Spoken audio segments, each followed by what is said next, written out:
Mga kautang, 3,500 agad yung pwede mong mautang dito kahit kayo ay first time loaner.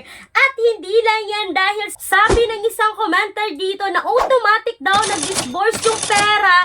Hindi niya namalayan o hindi siya na-inform na na-approve siya dito. Basta-basta na lang daw pumasok sa GCash niya. Yan yung pag-uusapan natin for today's video. Hello mga kautang! Welcome back dito sa aking channel. This is Clarice, ang inyong number 1.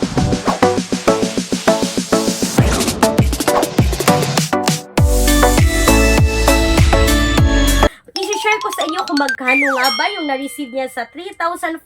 Kailan siya babayaran? But bago yan mga kautang, i-share ko muna sa inyo yung palagi kong binabanggit dito sa video na to na bank personal loan na nag-o-offer ng minimum of 20,000, maximum of 2 million pesos. Yes, legit po ito mga kautang na bank personal loan. Kung meron kayo lahat ng requirements na makikita ngayon sa screen, kung meron kayong 20,000 up na monthly income, at sa tingin nyo mga kautang kayo ay qualified rito, you can now email me right away, clarissa@gmail.com, or you can Viber me na makikita po yung Viber number sa screen.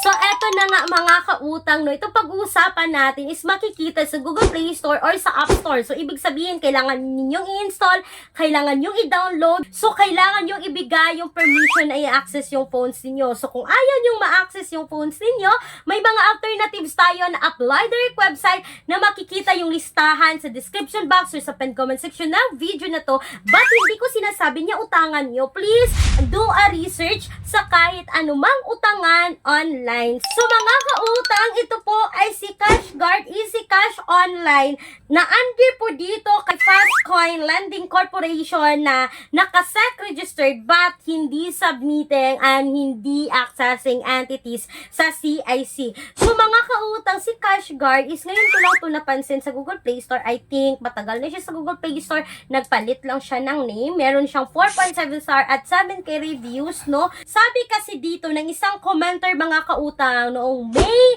31, 2025, yung offer daw is 3,500. But yung na-receive niya is 2,100.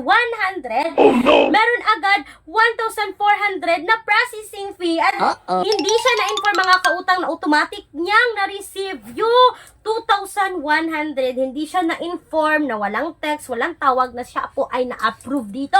Basta-basta na lang niyang na-receive yung pera sa GCash, no? Sabi rin ng isang commenter na sobrang red flag ng app na to. Nag-fill up ako sa kanila. Wala man lang info kung na-approve ako. Biglang-bigla na lang may dumating sa GCash, no, na 5,400. Ang ibabalik ko sa loob ng 7 days is 9,000. Naku mga kautang, CashGuard, 7 days lang para merong na-approve dito ng 5,400.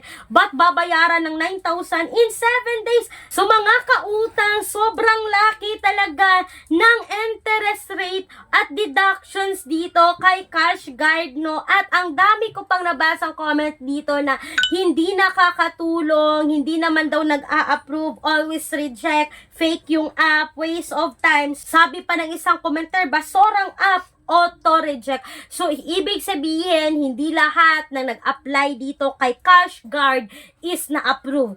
But kung kayo ay pasok sa kanilang evaluation, automatic po na marireceive mo yung pera sa inyong GCash. But kung kayo po ay hindi pasado sa kanilang evaluation, automatic naman silang nagre-reject mga kautang. So, sana po ay nakatulong itong quick and honest review ko about kay CashGuard Easy Cash Online na para sa akin is hindi talaga siya recommended ngayong 2025 mga kautang. At wag basta-basta uutang dito, no? Please, sana po ay tinapos nyo yung video na to para makita nyo na auto-disburse siya kapag kayo ay pasok sa kanilang evaluation at dyan nyo pa makikita yung loan details kapag kayo ay na-approve na dito. So, nasa huli talaga ang pagsisisi mga kautang kapag kayo ay nakautang rito at kayo po ay na-approve dito kay CashGuard. So, sana po ay nakatulong itong quick and honest review mga kautang at ang dami na naman pong pwede nating pagkakakitaan online. Wag lang puro utang mga kautang. No? Sa panahon ngayon,